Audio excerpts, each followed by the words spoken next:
अस्सलाम वालेकुम viewers, I am Umara Yusuf. आज की बात उमारा के साथ हाजिर हूँ।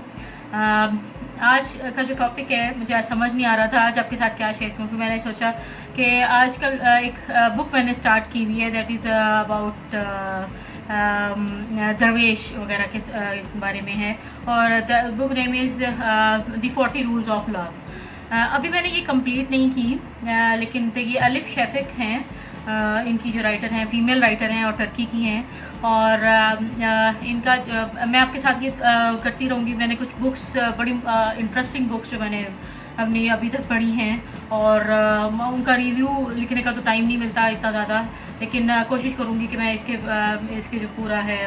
कहना क्या चाह रही हैं इसके अंदर, तो वो मैं पूरा उसका एनालिसिस कर सकूँ। तो अलिफ शफीक का जो था, मुझे एक लेक्चर टेडेक्स के ऊपर सुनने को मिला, और बड़ा मज़ा आया उनके लेक्चर सुनने का। और अलिफ शफीक, ये अगर आपको नाम नहीं आ रहा तो ये अलिफ शफीक एक फ़ीमेल हैं, और उनका एक लेक्चर मुझे बड़ा मज़ा आया, उसको वो मैं यूट्यूब के ऊपर सुन रही थी। तो उसका जो था, उन्होंने कहा कि we writers choose stories, we eat stories, we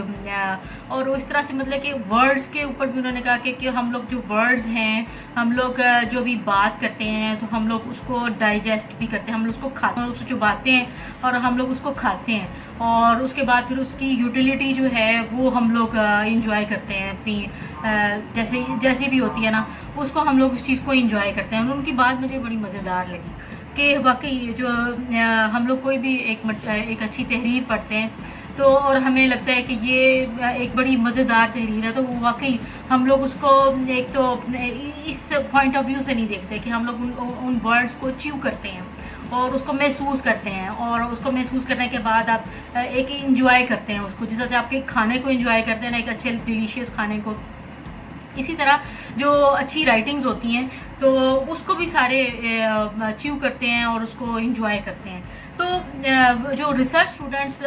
जो हैं, अब जैसे मैं रिसर्च स्टूडेंट हूँ, तो मेरा जो है वो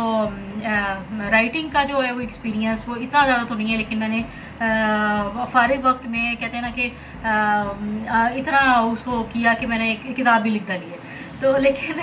अभी भी मुझे उस बात पे हंसी आती है कि लोग क्या सोचेंगे कि मैंने किताब लिख दी है, कि मैं कैसे किताब लिख सकती हूँ। लेकिन खैर, अभी तो मैंने लिख दी है, तो आगे आप लोगों के रिस्पांस के ऊपर बात है कि अभी जो मुझे समझ आई, जैसे मैंने अब ज़िंदगी को समझना शुरू किया है, तो ये एक मेरी फ़र्स्ट एफ़र्ट है। तो आप लोगों की तरफ से भी बड़ी वो मुझे इनकरेजमेंट मिलेगी अगर आप लोग भी उसको पढ़ेंगे। मैं आपके साथ ना वो पब्लिश करवा रहे हैं,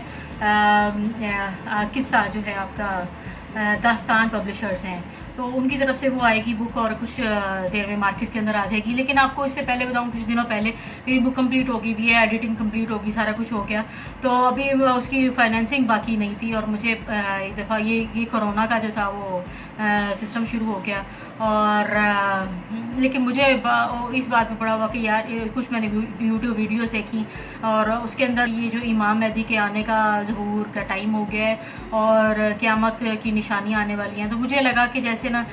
ये ज़िंदगी तो ख़त्म हो जानी है, तो मेरी किताब किसने पढ़नी है। तो फिर मैंने उस डिले को 15 जो मैंने उनकी पब्लिशर की कुछ फ़ीस देनी थी, तो वो मैंने डिले की कि यार वाकई ये बात तो सोचने वाली है कि ये 15 दिन हैं, और 15 दिन के मतलब इतनी ज़्यादा छुट्टियाँ अब मुझे लग रही थी उस वक़्त, तो अब तो ज़्यादा हो गई हैं, अब तो महीने से ज़्यादा हो गया है कि हम लोग घर में बैठे हुए हैं। और मुझे ये बड़ा महसूस हो रहा था, उस वक़्त महसूस होना शुरू हो गया, और कि क़यामत तो आ जानी है, अब तो हमें फिर कुछ करने की ज़रूरत ही क्या है। तो लेकिन जो सबसे ज़्यादा बात मुझे मज़ा आया वो 3-4 दिनों के बाद, जब मैं बहुत ज़्यादा डिप्रेशन में चली गई, और फिर मैंने सोचा कि इस वक्त जिनकी बात मुझे बड़ी दिल को लगी और मुझे बड़ी मोटिवेशन महसूस हुई, वो थी कासिम अली शाह की बात। कासिम अली शाह भी के भी लेक्चर्स जो है वो यूट्यूब के ऊपर चलते रहते हैं, और उन्होंने एक चैनल के ऊपर बात की कि ना अल्लाह ताला की इतनी ज़्यादा नेमतें हैं, और हम लोग अल्लाह ताला की इतनी ज़्यादा नेमतों में करते हैं। अगर अल्लाह ताला की तरफ से कोई भी हमें किसी भी टाइम पे कोई मुश्किल आ जाती है, तो हम लोग बहुत ज़्यादा परेशान हो जाते हैं। تو اور جس طرح سے انہوں نے ایک بڑی مثال دی کہ ایک ہم خربوزہ کھاتے ہیں اور خربوزہ کھانے میں کچھ جو ہے وہ میٹھے ہیں، اور ایک انہوں نے بڑی مزیدار ایک سٹوری سنائی کہ وہ ایک جو وزیر تھا اور اس کو بادشاہ نے ایک سارے وزیر اکٹھے ہوئے تھے، ان سب کو ایک خربوزہ کھلایا، اور وہ خربوزہ جو تھا وہ بہت بد مزہ تھا اور بد ذائقہ تھا. تو وہ ساروں نے جو تھا سارے وزیروں نے کہا، بادشاہ نے کہا کہ کیسا ہے خربوزہ؟ تو ساروں نے کہا کہ بہت ہی گندا ہے، بہت ہی عجیب سا ذائقہ ہے اس کا، تو ذرا نہیں کام کا نا. تو لیکن جو ایک جو تھا وزیر ان کا، اور انہوں نے جو ایک بات کی کہ نہیں بادشاہ سلامت، خربوزہ تو بہت میٹھا ہے اور بہت مزیدار ہے اور سب سے زیادہ بہت اچھا ہے. تو بادشاہ نے کہا نہیں ایسی بات تو ہے ہی نہیں، یہ تو باقی بہت میٹھا ہے، وہ پھیکا ہے. تو اس نے کہا کہ تم صحیح بات کیوں نہیں بتا رہے، تم میرے ساتھ مسکا لگا رہے ہو. پہلے تو اس نے یہ سوچا، پھر اس نے کہا کہ نہیں تم مجھے صحیح بات بتاؤ کہ کیا بات ہے، کہ تم نے ایسا کیوں کہا ہے کہ یہ جو خربوزہ ہے وہ میٹھا ہے، بہت اچھا ہے یا کچھ بھی. تو انہوں نے کہا کہ آپ کے میرے پہ اتنے احسانات ہیں، آپ نے میرے پہ اتنی عنایات کی ہوئی ہیں کہ مجھے اس کو پھیکا کہنے میں جو ہے وہ بڑی آر محسوس ہوئی، اور مجھے میرا دل نہیں کیا کہ میں آپ اس کی ناشکری کروں، تو میں نے وہ کھا لیا.